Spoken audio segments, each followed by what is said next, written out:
नमस्कार, जय महाराष्ट्र।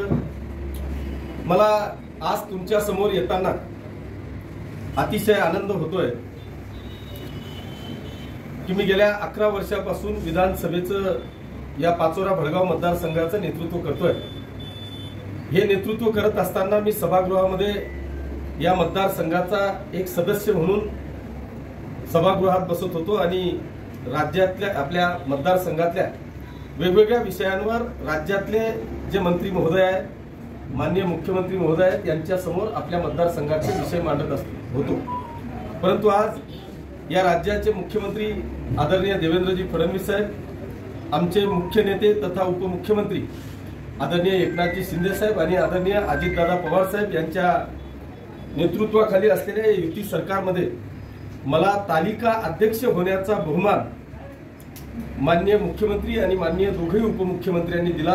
त्याबद्दल मी आपल्या सगळ्यांच्या माध्यमातून माननीय मुख्यमंत्री आणि उपमुख्यमंत्री महोदयांचे मनापासून आभार मानतो, त्यांना धन्यवाद देतो। त्या सीटवर बसल्यानंतर निश्चितपणे एक वेगळ्या पद्धतीचा आनंद आणि अभिमान वाटत होता की मी या सीटवर बसून फक्त 288 आमदारांसमोर काम करत नाही, तर या महाराष्ट्रातल्या 14 कोटी जनतेच्या समोर मी या सीटवर बसलेलो आहे, अशा पद्धतीचा एक आनंद होत होता आणि तो अभिमान सुद्धा वाटत होता। आणि म्हणून एक निश्चितपणे जेवढे मानावे तेवढे आभार मला वाटतं युतीच्या सरकारचे। पण अध्यक्ष म्हणून काम करत असताना मी खाली आल्यावर या विधानसभेचा सदस्यपद कधी विसरलो नाही। या विधानसभेचा सदस्य म्हणून या पाचोरा आणि भडगाव मतदारसंघातल्या ज्या वेगवेगळ्या समस्या माझ्या समोर येत होत्या, त्या सगळ्या समस्या मी वेगवेगळ्या माध्यमातून विधान भवनामध्ये मांडण्याचा प्रयत्न केला।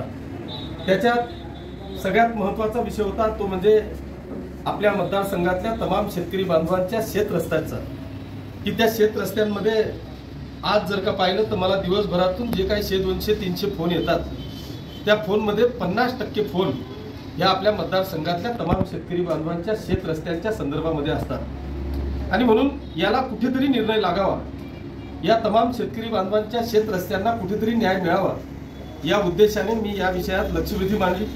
आणि त्या लक्षवेधीच्या माध्यमातून या राज्याचे रोजगार हमी मंत्री आदरणीय भरतशेठ गोगावले यांनी त्याच पद्धतीचं उत्तर मला दिलं। अतिशय राज्यातली किंवा मतदारसंघातली शेत रस्त्यांची समस्या असलेले जेही शेतकरी असतील त्यांना समाधान वाटेल अशा पद्धतीचं उत्तर माननीय मंत्री महोदयांनी दिलं। परंतु मला खास अभिमानाने आणि आनंदाने सांगावं असं वाटतं की या विषयावर माझ्यासह अनेक ग्रामीण भागातल्या आमदारांनी या शेत रस्त्यांच्या संदर्भामध्ये प्रश्न विचारले। त्यावेळेस या राज्याचे मुख्यमंत्री आदरणीय देवेंद्रजी फडणवीस साहेब यांनी इंटरफेअर केला, सभागृहामध्ये निवेदन केलं आणि त्या निवेदनाच्या माध्यमातून त्यांनी या राज्यातल्या तमाम शेतकरी बांधवांना आश्वस्त केलं की येणाऱ्या 5 वर्षात महाराष्ट्रातले 100% शेतपालन रस्ते हे आम्ही मजबूतीकरण करू, अशा पद्धतीचं निवेदनातून त्यांनी या 100% महाराष्ट्राच्या शेतकरी बांधवांना आश्वस्त केलं। त्यांनी तेवढ्यावर थांबले नाही, तर या राज्याचे महसूल मंत्री आदरणीय बावनकुळे साहेब यांना त्या समितीचा अध्यक्ष करून 1 महिन्याच्या आत अहवाल देण्याचे आदेश माननीय मुख्यमंत्री महोदयांनी केले।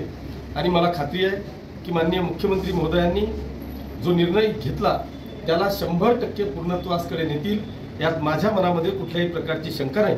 येणाऱ्या 5 वर्षानंतर आपल्या या मतदारसंघातल्या एकाही शेतकऱ्याच्या शेत रस्त्याच्या संदर्भातली समस्या ही आमच्यापर्यंत येणार नाही, याची काळजी आणि हमी निश्चितपणे मी या ठिकाणी घेतो।